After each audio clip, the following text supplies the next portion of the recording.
Sejam bem-vindos ao primeiro episódio de Pod no Condado, gravado aqui nos estúdios da Loopwork, na Faria Lima, em São Paulo. Eu sou a Ari Garcia e o meu convidado de hoje é muito especial. Ele é ex-deputado federal, recebeu o título de político mais poderoso do Brasil e é reconhecido como o homem que tirou o PT do poder.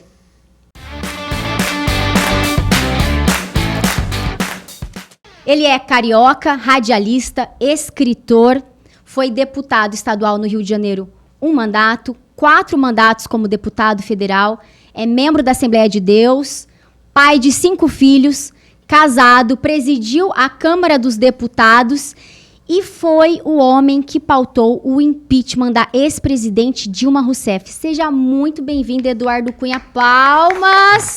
Muito obrigada por ter aceito o nosso convite. É uma honra ter você na nossa estreia, principalmente por conta da sua trajetória. Inclusive, gente, já ganhei o livro. Vai ter uma dedicatória? Com prazer. Deputado. Com prazer. Olha só que bacana. Tchau, querida. A gente tá no começo, mas né, tchau, querida, pra Dilma, gente. Estamos começando o nosso podcast.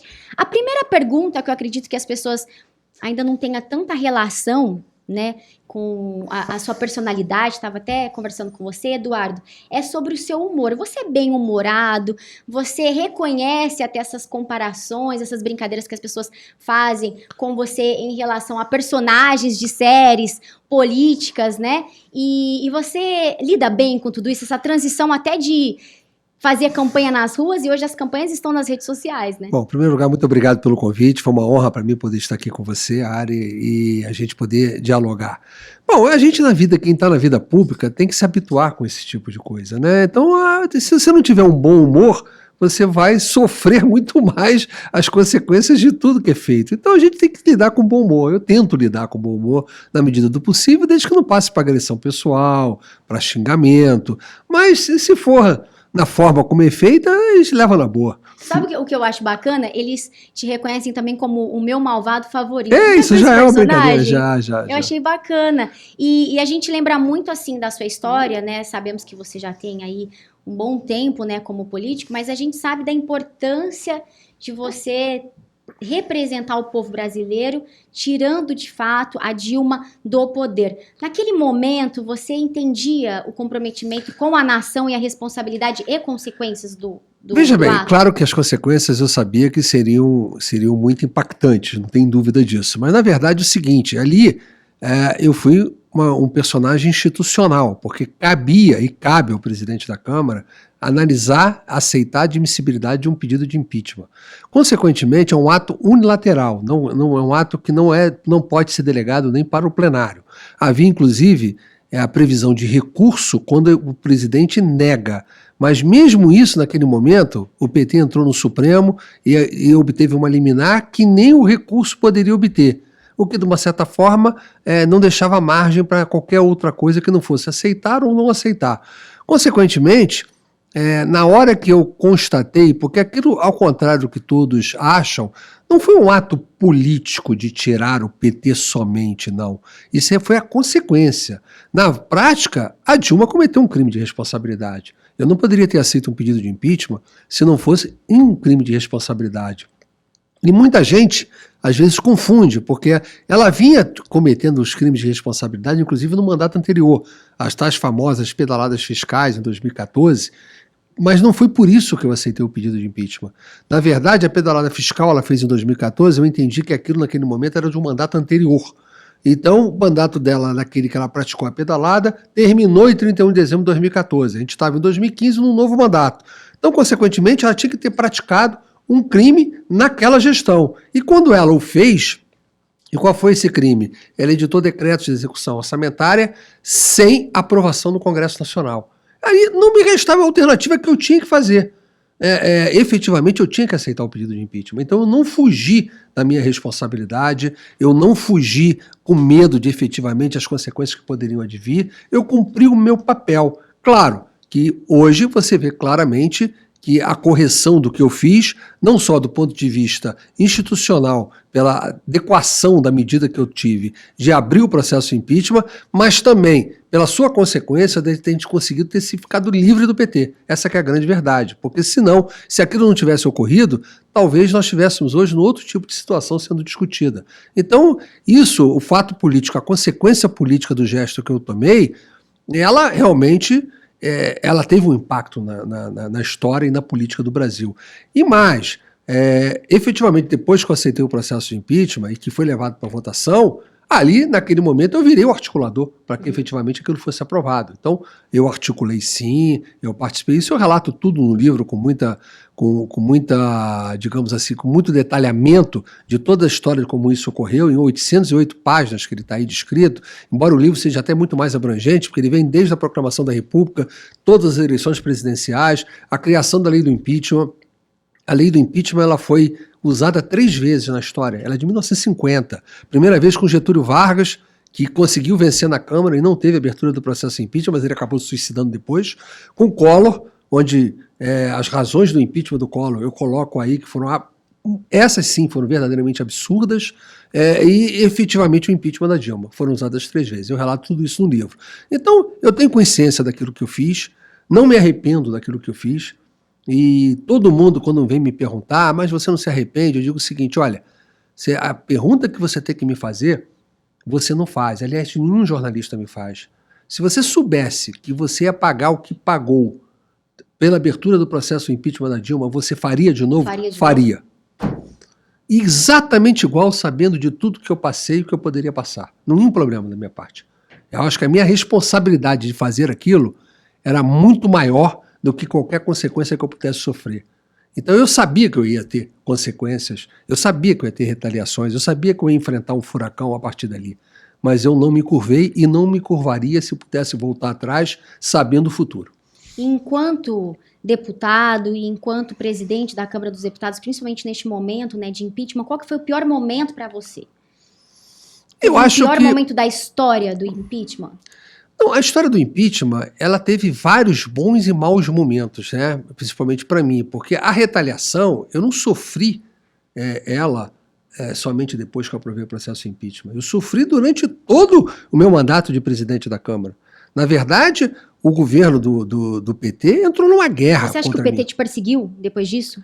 Não, me perseguia antes. Mas potencializou. Mas não tenha dúvida. Você acha que eu acabei afastado? Eu fui afastado pelo Supremo, você esqueceu, através de uma medida, exatamente menos de 20 dias depois que eu aprovei a abertura do processo de impeachment. Eu aprovei. Em 17 de abril, entraram com uma ação, eu relato bem isso no livro, entraram com uma ação no dia 3 de maio, pedindo meu afastamento, deram uma decisão monocrática 48 horas depois e levaram para o plenário já comigo afastado. E foi confirmado no plenário. É uma coisa... pelo falecido ministro Euriça Vasquez. Isso é uma coisa que não tem parâmetro, porque inclusive ele escreve na decisão que não tem nada na Constituição que autorizasse ter feito aquilo que foi feito. Mas, no entanto, não tem nada na Constituição que autorizasse eu continuar ficando. É um negócio tão esdrúxulo que foi escrito ali, que a partir dali, inclusive, eu entrei com uma ação direta de inconstitucionalidade através de 2 partidos políticos que acabou sendo vitoriosa um ano e meio depois, que fez com que o Aécio Neves pudesse retornar ao Senado quando ele foi afastado. Foi usado isso aí, foi decidido, e o Aécio, porque o que dizia aquela ação? Qualquer medida cautelar que fosse imposta a qualquer parlamentar, ela tinha que ser submetida ao plenário da sua casa, igual o que vale a prisão em flagrante. E, no entanto, não fizeram. Então, qualquer medida cautelar contra qualquer parlamentar hoje, ela tem que ser submetida ao plenário da sua casa, respectivamente, em 24 horas.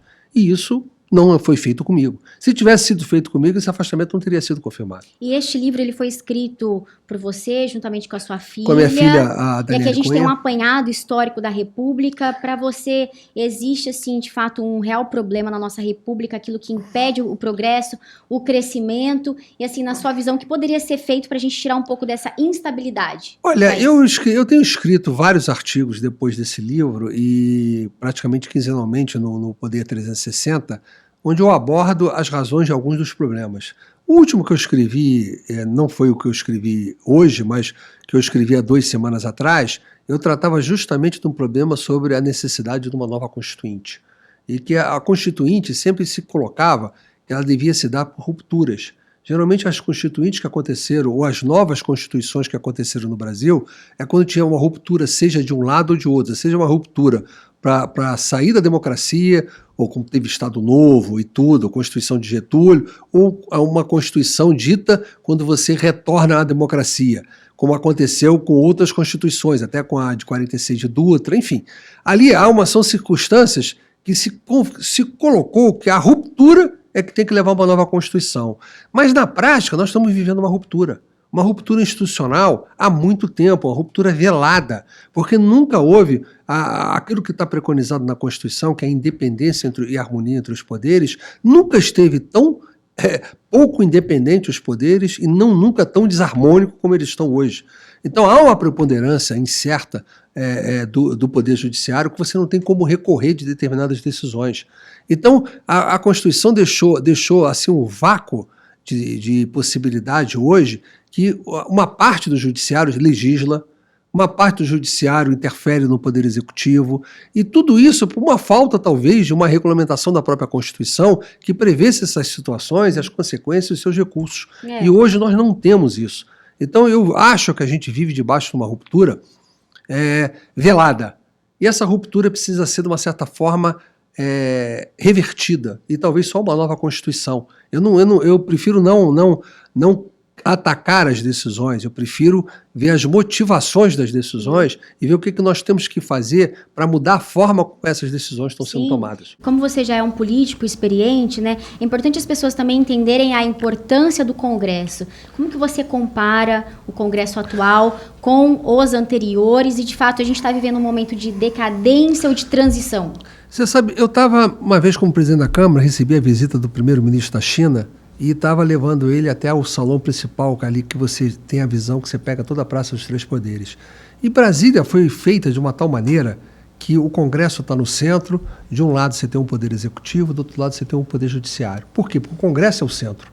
O Congresso faz as leis, que o executivo executa e o judiciário julga. Então o Congresso, ele é e tem que ser o predominante do processo. Para isso, inclusive, a figuração de Brasília do Congresso no centro quer dizer exatamente isso. Mas, infelizmente, o Congresso ele acabou, no tempo, sendo deslocado para uma lateralidade. E essa lateralidade do Congresso é que precisa ser revista. E isso também faz parte do processo da Constituinte, na minha opinião. E é o próprio Congresso que pode fazer isso. E qual seria o seu prisma em relação a este que nós temos atual? Uma nota. Não, é muito difícil você dar nota, porque o Congresso ele vive, ele é um produto circunstancial de momentos, né? Esse Congresso foi eleito dentro do momento, em 2018, em que você criminalizou a política, que você tinha um engodo de Sérgio Moro fazendo o que ele fez, que você tinha, de uma certa forma, um processo desvirtuado. Aquele que xingava a política berrava, acabou sendo eleito. Então, nós vivemos um momento que a gente está precisando, eu sempre costumo brincar o seguinte: você é como no interior. No interior, às vezes a pessoa vende um comércio. Aí quem compra o comércio coloca uma placa sob nova direção.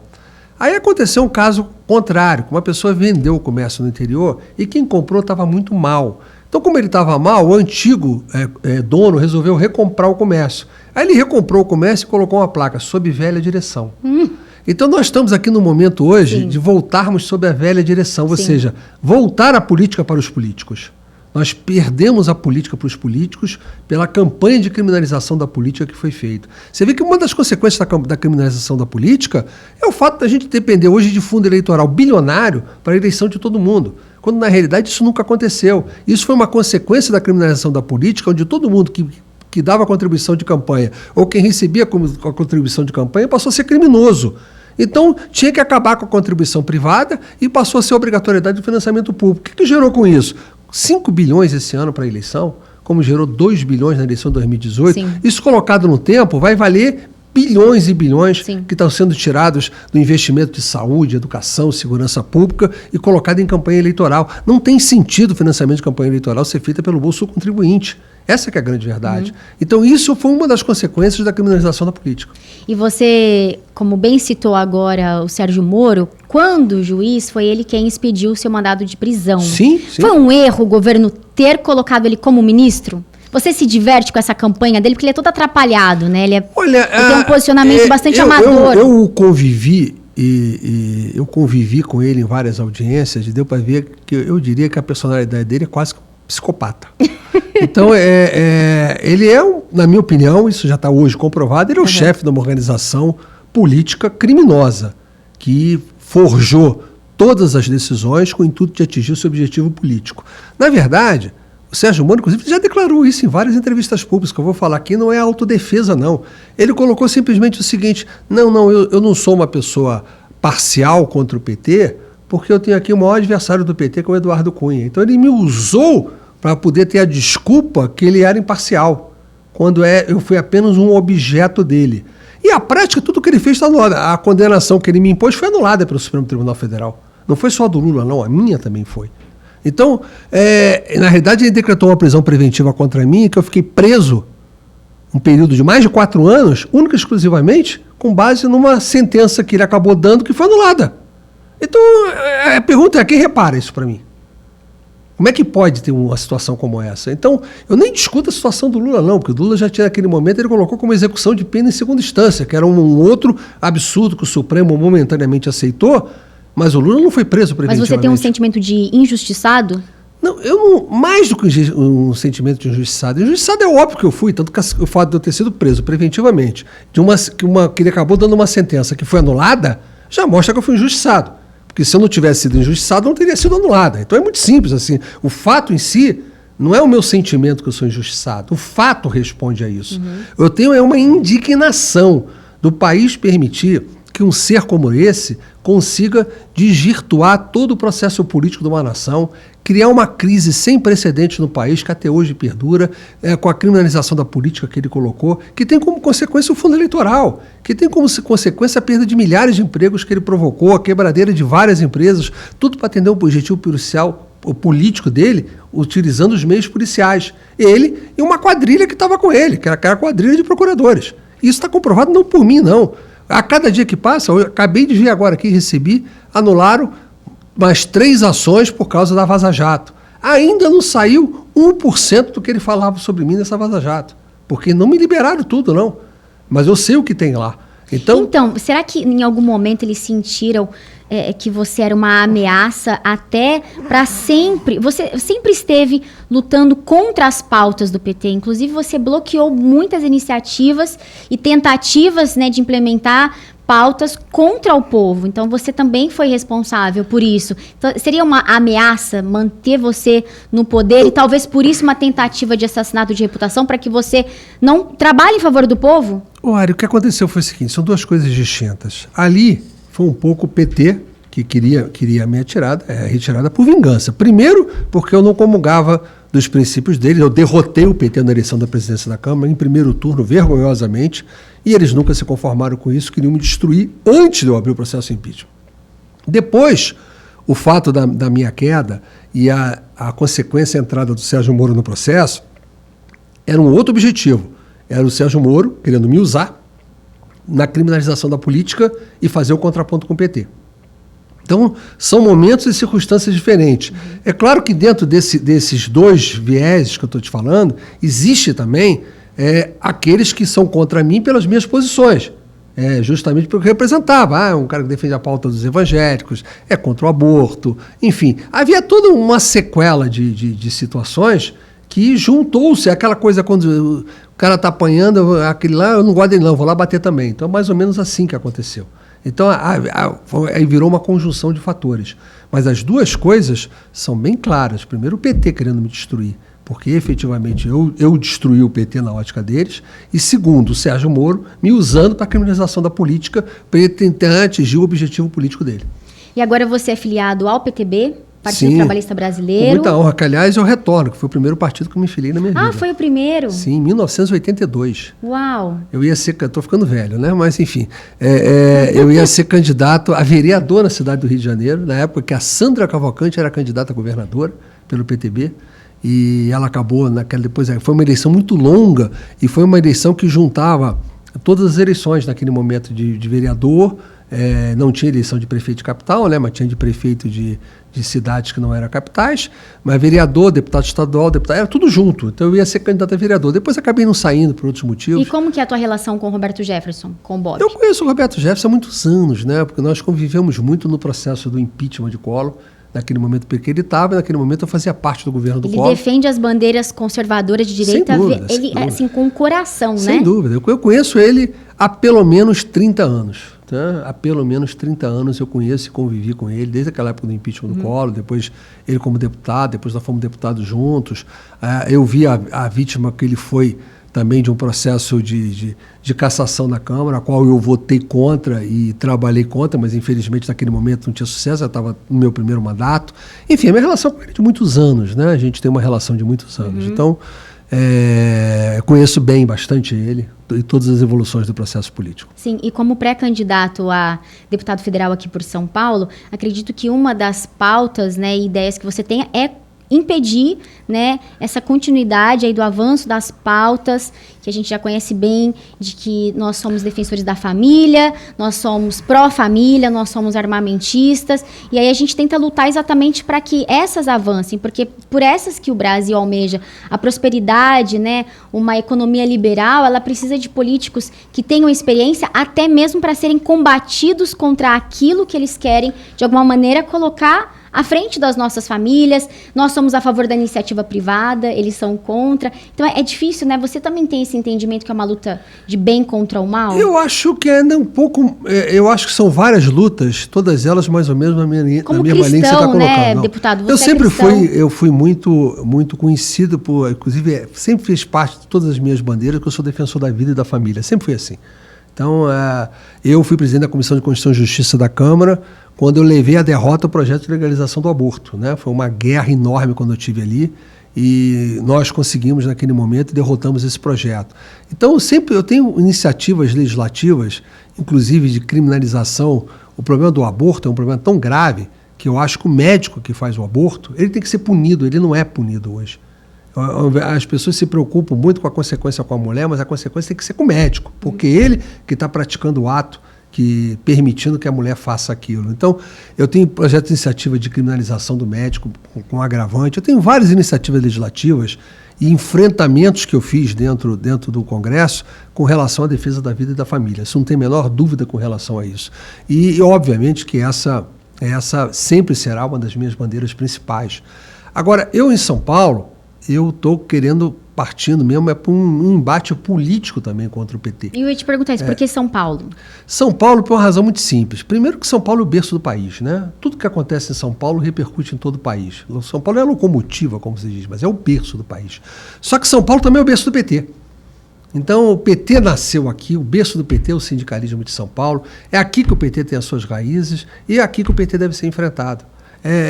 Eu resolvi por esses dois motivos. Primeiro, pela importância que tem em São Paulo. Em primeiro lugar, é dizer o seguinte: eu tenho 4 dos meus 5 filhos moram em São Paulo. Eu tenho, inclusive, uma netinha recém-nascida de 3 meses aqui em São Paulo. Então, para mim, ficar mais perto da maior parte, a única filha minha que não mora em São Paulo é justamente a que vai ser deputada no Rio de Janeiro, vai ser candidata a deputada no Rio de Janeiro.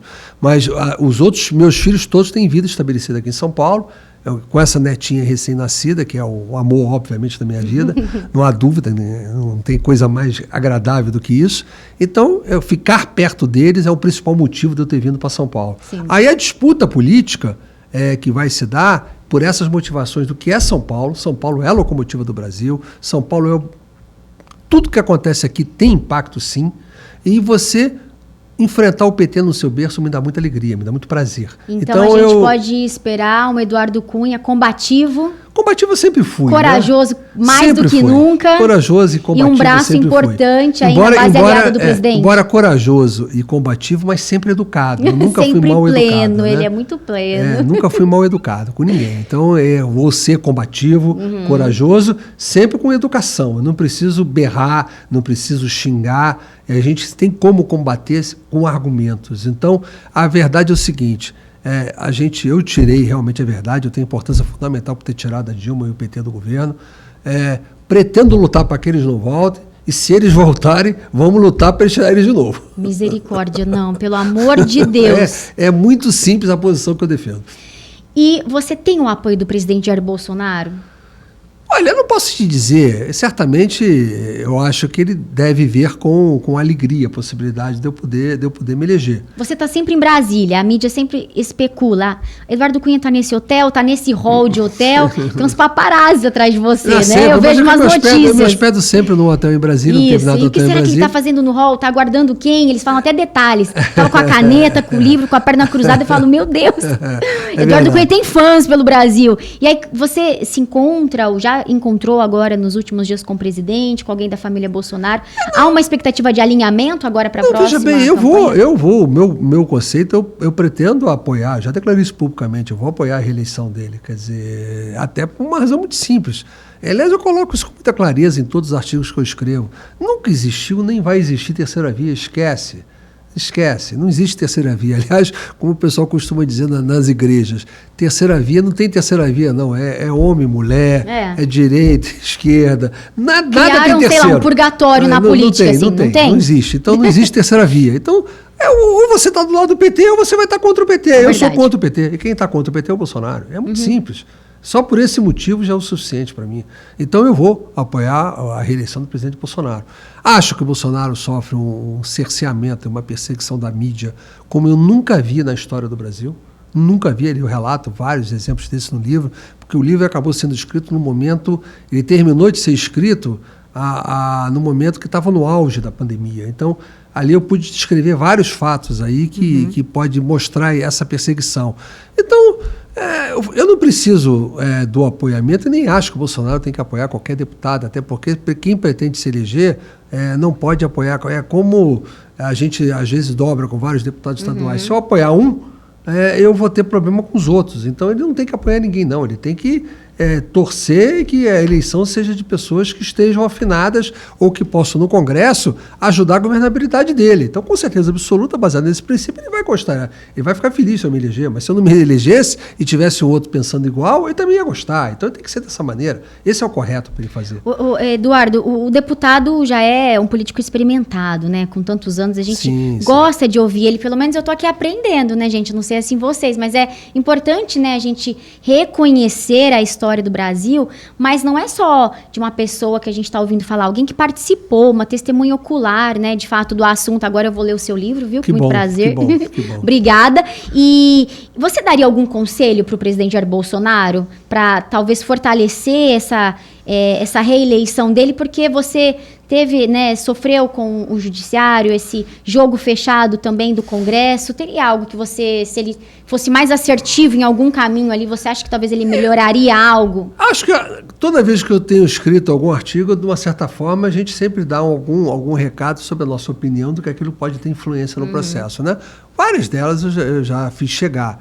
Mas isso é uma coisa que, primeiro aquele ditado, se o conselho fosse bom, ninguém dava, vendia, né? Então, ninguém precisava receber, comprava. Então, eu acho o seguinte, quem está no exercício da presidência da República e já ganhou a eleição como ele já ganhou, ele, em tese, ele é mais, digamos assim, efetivo, mais eficiente que todos nós que não ganhamos a eleição de presidente e não somos o presidente. Então, consequentemente, conselho ele não precisa, na minha opinião. O que ele precisa, na minha opinião, é focar naquilo que ele quer e no enfrentamento político que ele vai fazer para que não permita que entregue isso de volta para o PT. Isso é que eu torço. E são coisas mínimas. Eu acho que, na medida que... Basta você olhar recentemente, só ele se recolheu um pouco, ele começou a crescer e, ao contrário, o Lula começou a falar e começou a cair. Essa que é a verdade. Então...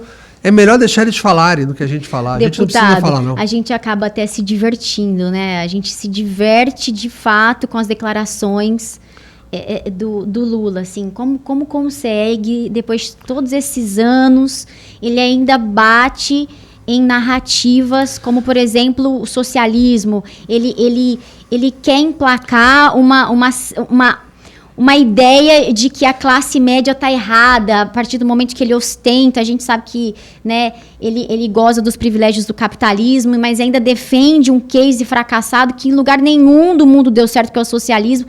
Ainda, com toda essa tecnologia, com toda a base de informação que nós temos, parece que ele está, assim, empolgado em perder a eleição, porque não é possível. Eu acho que São declarações absurdas, mas deputado. eu acho que tem erro do Lula exatamente em algumas coisas. Ou ele está sendo quem ele é? Ele só está se revelando. Não, eu não sei se ele está sendo o que ele é, porque eu acho que é difícil você dizer. Pode ser que ele esteja se revelando agora, por esse caso do aborto, seja o contrário. Ele tenha se escondido há algum tempo. Pode ser que ele esteja agora se escondendo atrás de outra coisa. Mas, na verdade, o Lula ele tem uma opção de fomentar a militância dele de esquerda e do PT. Embora ele até não pareça ser, mas ele tem que fomentar essa militância. Porque ele acha que ele tem torcida com o tamanho do PT, e realmente tem uma torcida. Não é uma torcida suficiente. O pessoal do PT está criando uma certa estranheza nas declarações dele. A estranheza do PT não é porque não pensa igual a ele. Não. A estranheza do PT é porque sabe que pode perder a eleição por isso. E é melhor ele ficar quietinho? Ficar quietinho para enganar o povo. Para enganar o povo. Calado vence. Calado vence. Então esse é o problema. Então, da mesma forma que ele tem uma torcida, o Bolsonaro também tem uma torcida do outro lado. Né? Às vezes o Bolsonaro fala para essa torcida e de uma certa forma causa um problema com o outro lado. E o que vai decidir essa eleição? É quem não é torcida nem de um nem de outro. E consequentemente, esse meio que se fala, onde todos tentam buscar essa terceira via, mas isso não é uma terceira via. São aqueles que vão decidir o seu voto único e exclusivamente pela lógica. O anti-PT é maior do que o anti-Bolsonaro que foi criado, ou o anti-Bolsonaro vai ser maior que o anti-PT. Então esse meio que não faz parte da torcida da esquerda, do Lula e do PT, e que também não faz parte da torcida do Bolsonaro, é que, de uma certa forma, decidirá a eleição. E eu acho, pelo que eu estou vendo até hoje, que esse meio se decidirá contra o PT. Essa é a minha visão. Porque não tá destoando muito, né? Tem uma certa discrepância aí com a realidade, até porque o Brasil, ele participa, né, das pautas também do exterior, entende o que está acontecendo, né, de inflação. A gente tem acesso à informação muito rapidamente, né, praticamente simultânea. Então, hoje, as pessoas elas já aprenderam a comprar um carro, elas já aprenderam a construir uma casa, sair daquela miséria. A mentalidade do brasileiro era de miséria. E aí, quando você jogava qualquer coisa, ele ficava extremamente grato. Então, nós entendemos, a partir da informação, e até, deputado, nós fizemos algumas enquetes nas redes sociais, e as pessoas começaram agora a entender o que, de fato, são as bandeiras do conservadorismo, o que é ser de direita. Há muitos anos nós não éramos ensinados, né? Havia esse aparelhamento nas faculdades, escolas. A gente falar que era de direita... Sim, era quase que um crime. Você era um revolucionário. Como assim? Você é contra o povo, você é fascista. Né? E agora a gente está entendendo que, de fato, é ser de direita. Isso num ponto, porque você coloca o seguinte, você tinha aquela história, a ditadura foi ditadura de direita. Então, isso estereotipou todo mundo que pensa com os fundamentos de direita como sendo adepto da ditadura e, consequentemente, se sendo fascista. Quando as maiores ditaduras que a gente teve também foram de esquerda. Então, há uma confusão ideológica, uma confusão, porque aquela história de defender o capital privado liberal, ela nunca pode ser considerada fascista, né? É uma diferença muito grande. Há um desconhecimento. Eu tento um pouco no livro trazer um pouco de conhecimento histórico para que as pessoas possam se situar. Mas eu acho que está começando a tentar despertar uma ideologia que não existia. Antes, a única ideologia que existia era você é de esquerda. Sim. Aí você tem ideologia. Quem não é de esquerda é oportunista. Sim. Era mais ou menos assim que era colocado. Então o que faz, por exemplo, o Centrão, que na realidade o Centrão dizem que foi formado por mim com a minha eleição, mas, na verdade, a gente não fez um centrão. A gente fez um bloco parlamentar, que a gente chamava até de blocão. E esse bloco, ele votava em conjunto. E a gente votava as pautas que a gente entendia corretas. Era contra o governo ou a favor do governo, mas nós votávamos nas pautas. Não era necessariamente alinhado ao governo ou contra o governo, era a pauta. Então, esse conceito de ideologia que no Brasil ficou somente vocacionado para quem fosse de esquerda, aí dizem partidos ideológicos, o PCdoB ideológico, o PV ideológico, aí vamos salvar os partidos ideológicos. Então, Por que os outros não podem ser ideológicos? Sim. Quer dizer, que os outros que não são de esquerda não têm ideologia, não pode ter ideologia contrária? Eu costumo dizer, o Supremo muitas vezes toma decisões praticamente legislando substituição em Congresso. E coloca o seguinte, o Congresso foi omisso e não alterou a lei tal. Quando o Congresso não altera uma lei, é porque o Congresso quer que a lei que existe permaneça. Sim. Isso é uma decisão. É uma decisão política. Não, eu quero que esse texto de lei permaneça. Não sou omisso, não, eu não quero mudar. Está satisfeito. Então, aí não, virou omissão. Sim. Quer dizer, não pode ter esse tipo de coisa. Então, é a mesma forma da ideologia.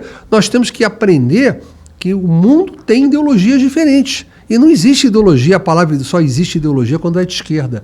Direita também é ideologia. Sim. E tem que ser levado para esse ponto. Sim, sem dúvidas. E a gente fala que neste momento, né, um ano tão decisivo, tão importante para o Brasil, muitas pessoas ainda têm medo, receio, né, até de perder em relação, né, à sua vida profissional, à sua empresa, de escolher um lado. E aí a pessoa acaba criando aquele sentimento de isenção, né? E eu não quero me posicionar. Você acha saudável isso para o Brasil? Ou é o momento da gente se posicionar e falar, olha só, o progresso depende do seu voto? Eu acho o seguinte, posicionar ou não posicionar é um dever ou um direito de cada um. O que acontece é o seguinte, o que eu não posso é me omitir no processo decisório. Então, seja aquele que defende a ideologia A ou B, ele tem que participar do processo político, ele tem que votar, ele tem que escolher aqueles que representam a sua ideologia, não pode se omitir, né? A omissão é pior. Às vezes muitos não se manifestam com medo de retaliação. Isso é verdade. Você falou, é uma verdade, porque muitos querem serem apolíticos, quando na realidade nada é apolítico. Eu estar aqui sentado com você é uma decisão política. Eu tomei a decisão de vir até aqui e te dar uma entrevista.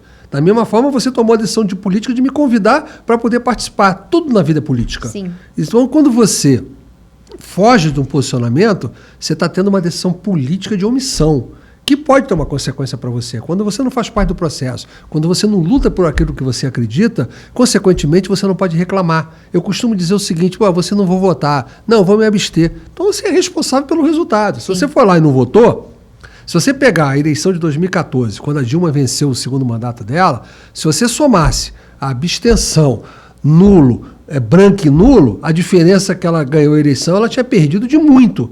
Então aqueles que não foram votar, aqueles que votaram branco, que votaram nulo, são tão responsáveis pelo que aconteceu quanto ela. Sim. Essa que é a verdade. A omissão dessas pessoas levou a um resultado desastroso. Então, tem que arcar com as consequências. Então, para que você não chore depois, ou até tenha o direito de cobrar e de reclamar, você tem que participar. Sim, e existem sinais de quem você deve votar e de quem você jamais deve votar ou reeleger. Estes sinais estão aí nas decisões, né, dos PLs, enfim, de tudo que acontece. E a gente fala muito que o Congresso, ele depende do seu voto, porque a gente sabe que o presidente, né, ou o Jair Bolsonaro, ele precisa da colaboração, da boa vontade do Congresso, né? A gente tem acompanhado aí alguns vetos, mas chega ali e aí a coisa desanda e aí a decisão acaba sendo do povo, porque se não os deputados, quem representa o povo, né? Somos nós que colocamos eles ali. Então, é importante saber votar no presidente, nos deputados também. Sem dúvida, o que tem que acontecer é o seguinte, o nosso, eu tenho propostas no livro do que eu achava que devia ter de mudança legislativa. Uma das propostas que eu defendo é que a eleição do Congresso tem que ser com o segundo turno da eleição. Por quê? Você tem que obrigar todo mundo a ter posição, para que quem vença a eleição saia com maioria, senão ele não sai com maioria. O que vai acontecer hoje? Por exemplo, se por acaso a esquerda voltar ao poder, vai ter 120 deputados, que é o que tem hoje. Eles não vão conseguir governar. O Bolsonaro até hoje, se vencer a eleição, vai ter maioria para governar. Se repetir o quadro que está hoje, depois da janela partidária. Então, é preciso que a população tenha consciência. Não adianta eu eleger um presidente e eleger um Congresso contrário ao presidente.